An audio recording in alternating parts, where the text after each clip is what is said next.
Gadadhara Srivasa. Hare Krishna, Hare Krishna, Krishna Krishna, Hare Hare, Hare Rama, Hare Rama, Rama Rama, Hare Hare. We continue reading from Srimad Bhagavatam. We are on Canto 3, Chapter 29, Text 16. We finished this, right? Text 16, we finished the whole thing. Yeah, so text 17. Mahatam bahumanena dinanam anukampaya maitriya chaivatma tulishu yamena niyamena cha. Translation and purport by His Divine Grace, A.C. Bhaktivedanta Swami Srila Prabhupada. The pure devotee should execute devotional service by giving the greatest respect to the spiritual master and the acharyas.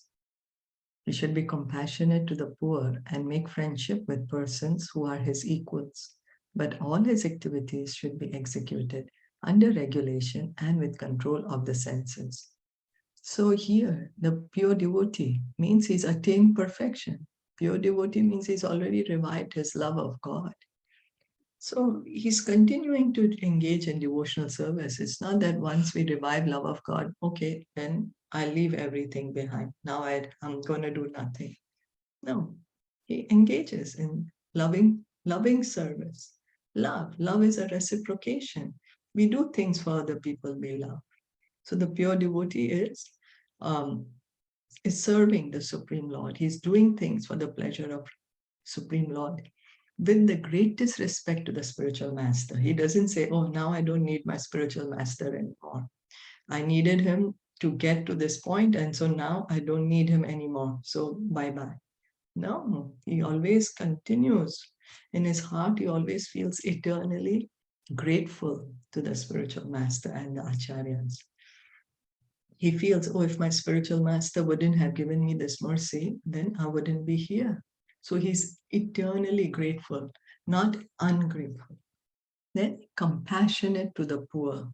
Compassionate to the poor means give mercy. Give mercy. Give them Krishna consciousness. Friendship with the other devotees. And all the activities that he's doing are regulated under the rules and regulations. He does not imagine anything or make up anything. No, he acts according to the scriptures, according to the rules and regulations of devotional service. So in Bhagavad Gita, 13th chapter, it is clearly stated that one should execute devotional service and advance on the path of spiritual knowledge by accepting the acharya. Acharyopasana. One should worship an acharya, a spiritual master who knows things as they are. The spiritual master must be in the disciplic succession from Krishna. The predecessors of the spiritual master are his spiritual master and his grand spiritual master, his great-grand spiritual master, and so on, who form the disciplic succession of acharyas. So acharyopasana. Krishna says we need to worship the acharya, the bona fide spiritual master who's coming in the line of disciplic succession. And by this, we can, by following the instructions of the acharya, we are engaging in devotional service because we don't know what's devotional service. So the spiritual master guides us. You do like this and you don't do like this. And then he brings us to the highest knowledge, spiritual knowledge. And so the spiritual master is not alone. He represents his spiritual master, his spiritual master, his spiritual master. He represents the whole parampara. He represents the whole disciplic succession and Krishna himself, because Krishna is the original spiritual master. So when we see the spiritual master, he's representing the entire parampara. It is recommended here that all the acharyas be given the highest respect. It is stated, Gurushu Naramatihi. Gurushu means unto the acharyas, and Naramatihi means thinking like a common man. To think of the Vaishnavas, the devotees, as belonging to a particular caste or community, to think of the acharyas as ordinary men or to think of the deity in the temple as being made of stone, wood, or metal is condemned. So the Acharya, we should not think the Acharyas are ordinary men of the world. No, they are representative of the Supreme Lord. They have been specifically empowered by the Supreme Lord to do this service, to connect us to the Supreme Lord. So they deserve our highest respect, our highest respect. And we should not think of the deity in the temple as being made of ordinary wood or stone. It's Krishna himself. We are not able to see that because of our conditioning currently. But still we should understand, even if we are not able to realize it, we should understand that this is Krishna. Niyamena. One should offer the greatest respect to the acharyas according to the standard regulations. Offer the greatest, because it's after all the acharyas who are giving us Krishna. They are giving us Krishna consciousness. They are connecting us to the disciplic succession. So then we are eternally grateful to them for allowing us, for accepting us. A devotee should also be compassionate to the poor. This does not refer to those who are poverty-stricken materially. According to devotional vision, a man is poor if he is not in Krishna consciousness. So poor here does not mean somebody who does not have money, but someone who does not have Krishna consciousness. A man may be very rich materially, but if he's not Krishna conscious, he's considered poor. So there was some discussion between the devotees and Srila Prabhupada, where it was that, that prasadam should be given only to the people who are poor materially. Prabhupada said, even the rich people are poor. It's not that just because they have money, they are rich in Krishna consciousness. So prasadam should be given to everyone, not only someone who's materially poor, because even the one who's materially rich, if he's not Krishna conscious, he's actually poor. So this is the vision of the Shastras. So Krishna consciousness should be given to everyone, anyone. We should not say, I'm going to give Krishna consciousness only to the underprivileged or something. Of course, we have to see if someone is an offense, like somebody really does not want to listen, then we don't disturb them. Krishna says in the Bhagavad Gita, don't disturb the minds of the people who are not ready to receive it. It's not their time yet. Their time will come later. So on the other hand, many acharyas, such as Rupa Goswami and Sanatana Goswami, used to live beneath trees every night. Superficially, it appeared that they were poverty-stricken. But from their writings, we can understand that in spiritual life, they were the richest personalities. So the 6 Goswamis of Vrindavan, they did not even have a house. They were living under a different tree every night.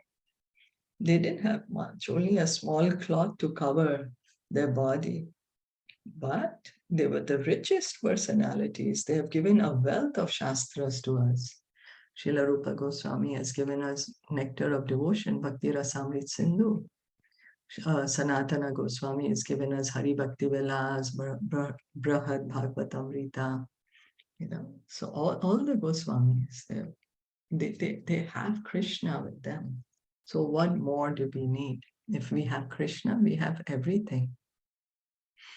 A devotee shows compassion to those poor souls who are wanting in spiritual knowledge by enlightening them in order to elevate them to Krishna consciousness. So this is, a devotee does not condemn someone that, you don't have Krishna consciousness, no.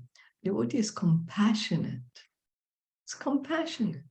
He sees, you're suffering here, please chant the holy name. That is the mood, with humility. That is one of the duties of a devotee. He should also make friendship with persons who are on equal level with himself or who have the same understanding that he does. So friendship with the devotees. Friendship with the devotees. For a devotee, there is no point in making friendships with ordinary persons. He should make friendship with other devotees so that by discussing among themselves, they may elevate one another on the path of spiritual understanding. This is called Ishtagoshti. So friendship, what happens when friends meet? We talk. So Prabhupada is pointing out, Bhagavatam is pointing out that when friends meet, that they discuss. So discussion should be on topics of Krishna. Krishna says in Bhagavad Gita that the devotees, they're constantly discussing, engaged in discussing my glories, constantly hearing and chanting my glories. And that is what friendship is. That because then we are being a friend to each other, reminding each other of Krishna, engaging each other in hearing and chanting. That is friendship. So this is called Ishtagoshti, helping one another to advance in the spiritual path. When we say advance in the spiritual path, means going closer and closer back home, back to Godhead, coming closer to Krishna. In Bhagavad Gita, there is reference to Bodhayanta Parasparam, discussing among themselves. Generally, devotees utilize their valuable time in chanting and discussing various activities of Lord Krishna or Lord Chaitanya amongst themselves. There are innumerable books such as the Puranas, Mahabharata, Bhagavatam, Bhagavad Gita, and Upanishads, which contain countless subjects for discussion among two devotees or more. So the devotees, association, friendship with devotees means chanting and discussing about Lord Krishna and his pastimes. Friendship should be cemented between persons with mutual interests and understanding. Such persons are said to be swajati, of the same caste. The devotee should avoid a person whose character is not fixed in the standard understanding, even though he may be a Vaishnava or a devotee of Krishna. If his character is not correctly representative, then he should be avoided.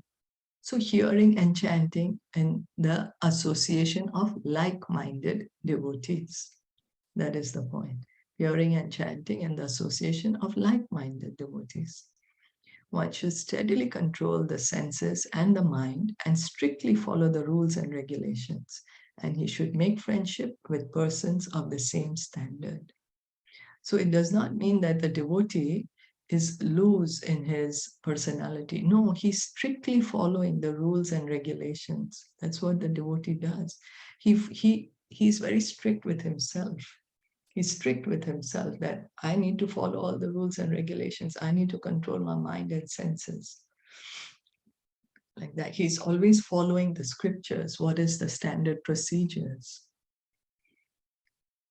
And that is a steady devotee. A steady devotee always follows all the rules and regulations.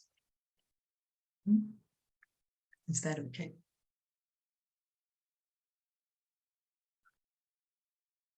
Yes.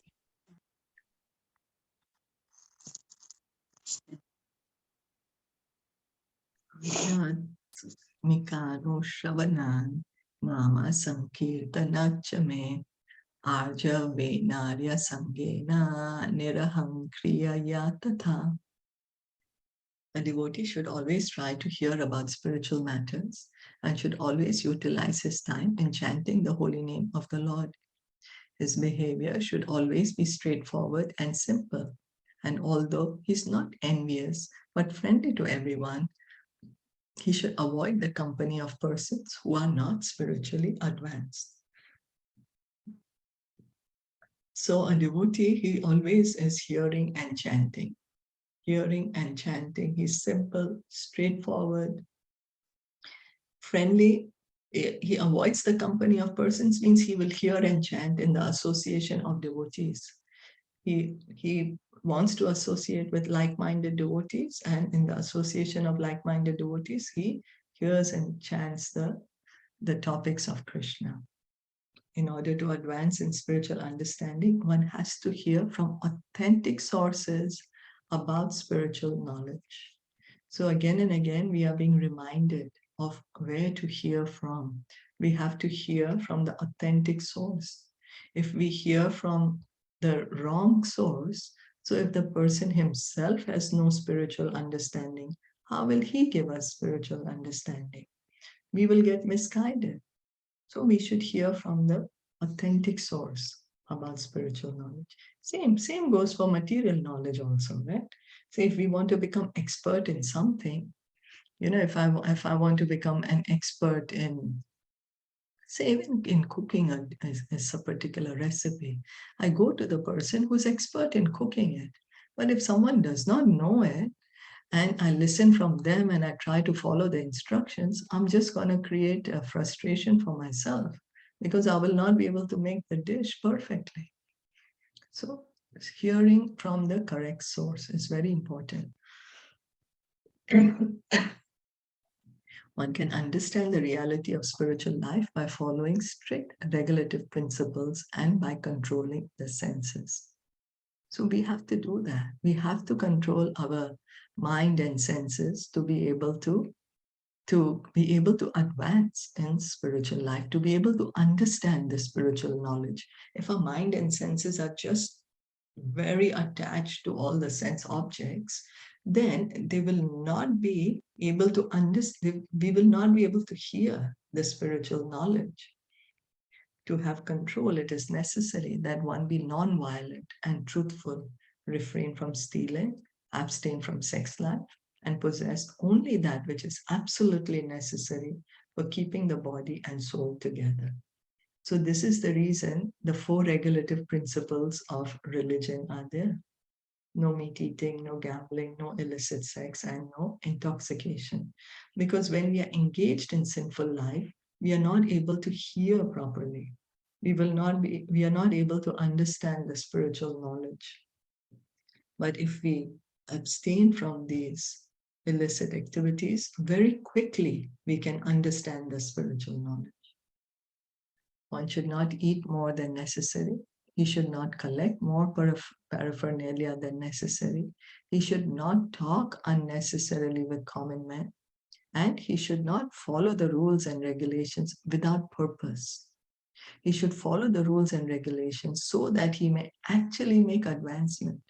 We may think, okay, let me follow these rules and regulations, but we just get caught up in that, in our pride itself, that, oh yeah, I'm so austere. When we try to do that, but then what are we going to gain? We are not going to gain Krishna consciousness by that. We are just getting caught up in unnecessary things. Rules and regulations should be followed to help us, to bring us closer to Krishna, not take us away from him.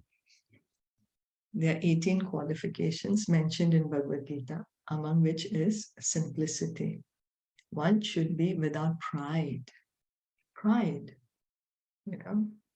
how prideful are we? And one should not demand unnecessary respect from others, and one should be non-violent. Aman vitvam, adam vitvam, ahimsa. So one should not demand unnecessary respect from others. Lord Chaitanya says that our spiritual life, the foundation of the spiritual life is amanena manadena. Then he says can be kirtanya sadahari, trinadapi sunichena, taror api sahisnona, amanena manadena, kirtanya sadahari.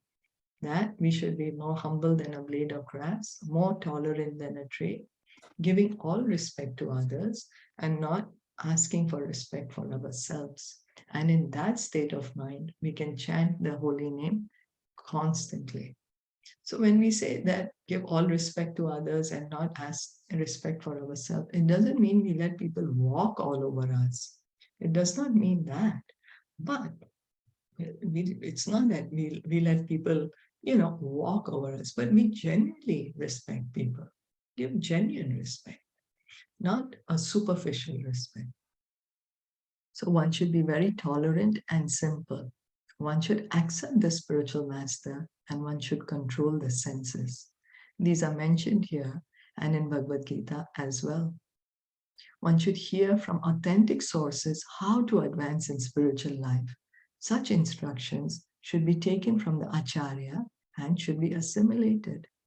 So when we control our mind, we're controlling our senses, we are not engaging in sinful activities, our mind is more easier. It's easier for us to hear the spiritual knowledge, hear it, and then apply the spiritual knowledge. Because if the senses are controlled, then we can apply the knowledge that we are hearing from the spiritual master. It is specially mentioned here, Nama Sankirtanacha. One should chant the holy names of the Lord. Hare Krishna, Krishna Krishna, Hare Hare, Hare Ram, Ram Ram, Hare Hare. Either individually or with others. Nama Sankirtan. This is the only way in this Kali Yuga for us to get perfection is by chanting the holy name.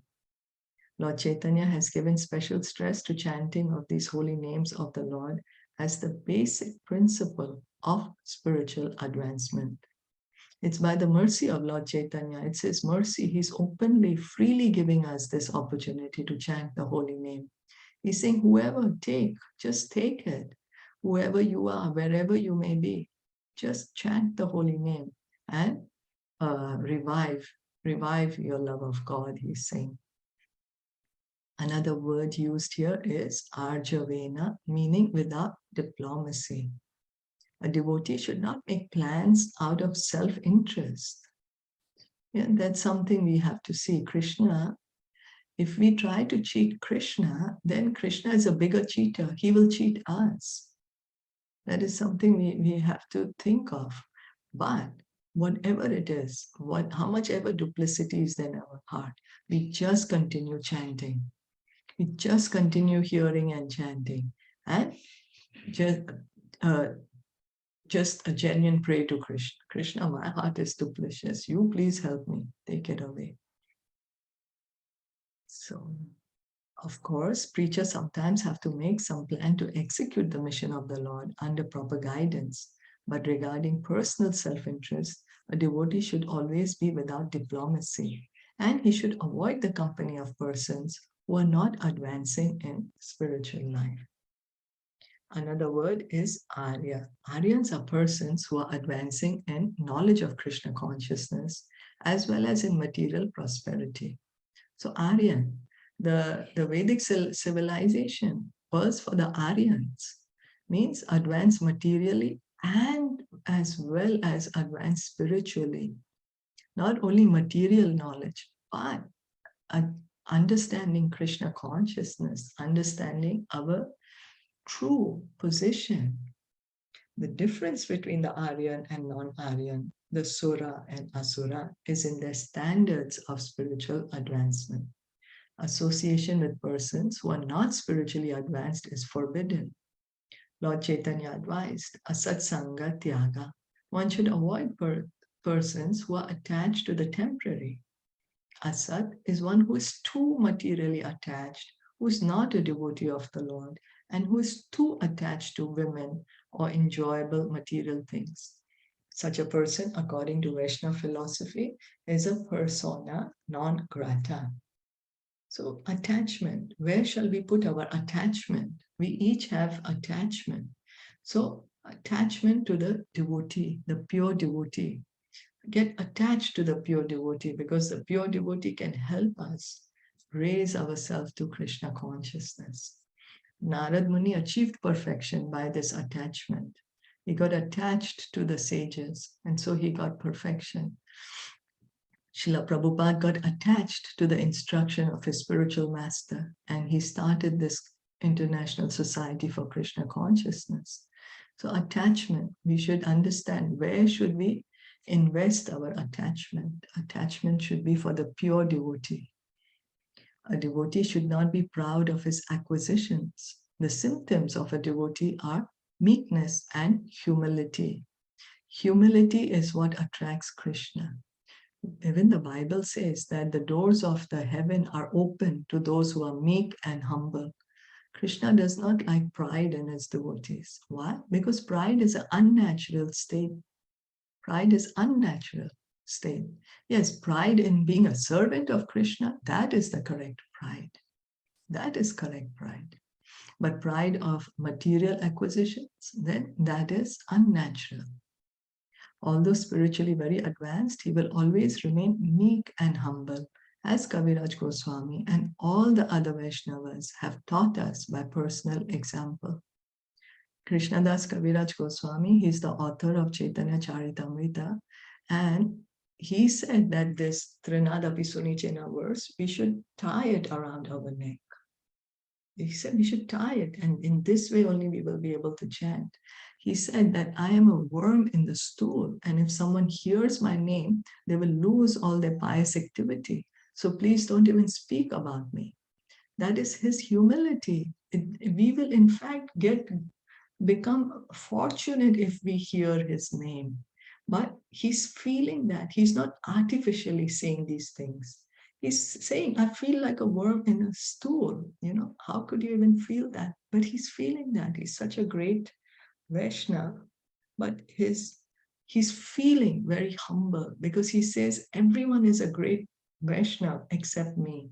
I am not able to love Krishna. I am not able to love Krishna. Whereas he's given us the teaching, he's given us Chaitanya Charitamrita. So he's empowered. So not artificial. Again, we can't imitate. We can just appreciate such mood of the great Vaishnavas. Chaitanya Mahaprabhu taught that one should be humbler than the grass on the street and more tolerant than the tree. One should not be proud or falsely puffed up. In this way, one will surely advance in spiritual life. Humility attracts Krishna, and Krishna helps us then. And that is Lord Chaitanya.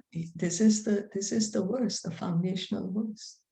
One should not be proud or falsely puffed up. And so when we are proud, when we are thinking, I'm God, I'm the controller, this is what we need to give up. Not artificially speaking, oh yes, I'm very humble or this. No. Real humility, understanding Krishna is great. Krishna is God. I'm not God. I'm a humble servant of Krishna. When we are able to humble ourselves in front of Krishna, that is the way we can advance. When as that Birbal and Akbar story, the stick is there. But if you put a bigger stick in front of the stick, then the stick will understand, oh, there's a bigger one, more than me. So when we are unable to understand the glory of Krishna, we are able to understand the supreme position of Krishna, we should automatically, it brings humility in us. So we should try to hear more and more about Krishna, try to understand Krishna. Then this humility will automatically manifest in us. Is that okay?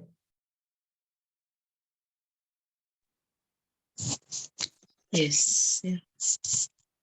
Clear. Okay. Thank you so much for listening and joining in. Srimad Bhagavatam ki jai, Shilpa Prabhupada ki jai, Gaur Bhakta Vrinda ki jai. Hari Bol. Sorry, it's a little over time. It's okay. Sorry.